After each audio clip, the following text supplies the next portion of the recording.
André Le Zecroux-Pietri. On va se pencher maintenant sur ces fameuses canonnades. Alors c'est un aspect seulement du conflit sur le plan militaire. Il y a aussi tous les aspects technologiques dont vous vouliez nous parler ce matin. Oui, alors comme vient de le faire Vincent Vervoette, on parle beaucoup de l'aspect qu'on appelle cinétiques, c'est-à-dire les mouvements de troupes, de chars, d'avions de combat, les bisbilles entre séparatistes et armées ukrainiennes, mais on parle beaucoup moins des enjeux digitaux et technologiques. Alors déjà, il y a le conflit hybride, c'est-à-dire le monde virtuel, le monde de l'information. Et ce conflit-là, il a déjà bien commencé.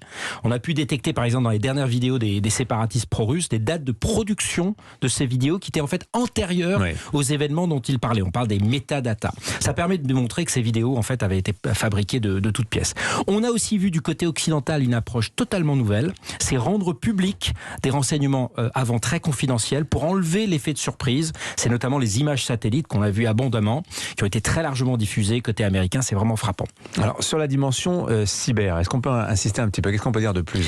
Écoutez, on a vu une augmentation absolument significative des attaques cyber contre les institutions ukrainiennes. Dans les derniers jours, c'était 2 banques qui ont été visées, mais aussi contre le site où interviennent certains dirigeants. On a vu le site de la conférence de sécurité de Munich où intervenait le président ukrainien et la vice-présidente américaine Kamala Harris, qui a été attaqué dans les dernières heures. L'Estonie, qui avait connu une immense attaque cyber russe en 2007, avait d'ailleurs digitalisé entièrement le fonctionnement de son État pour pouvoir, si nécessaire, se transporter dans un pays allié et continuer à fonctionner. Elle a proposé d'ailleurs son aide dans ce sens à l'Ukraine, et pas sûr d'ailleurs qu'on ait complètement pris la mesure du danger dans les autres pays européens. Alors, d'autres conséquences sont aussi à redouter. Au-delà du digital, c'est les fameux matériaux stratégiques. Un exemple, le titane. 50% du titane mondial vient de Russie, avec un seul producteur. Alors, son nom est obscur, c'est VSMPO, on n'a sûrement jamais entendu parler, qui représente à lui seul 25% de la production.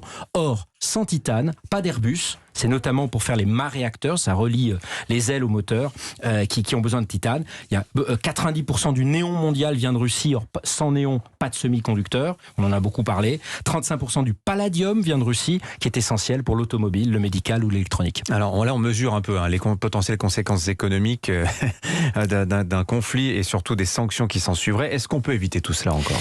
En fait, tout ça a déjà commencé. La Russie a déjà stoppé le 2 février dernier ses exportations de nitrate d'ammonium. Et ça, c'est essentiel pour les engrais. Et donc, si le conflit se prolongeait, on pourrait s'attendre, on parle beaucoup du salon de l'agriculture, à une flambée des prix et par ricochet des produits agricoles, car la Russie ne représente pas moins de 2/3 de la production mondiale de ces nitrates. Sur les ressources énergétiques, on sait que les Européens dépendent à 40% pour leurs importations de gaz, mais on sait moins que les Russes sont déjà le 2e fournisseur mondial de pétrole pour les États-Unis. Et un dernier point à méditer, qu'est-ce qui se passerait si la Russie fermait soudain son espace aérien?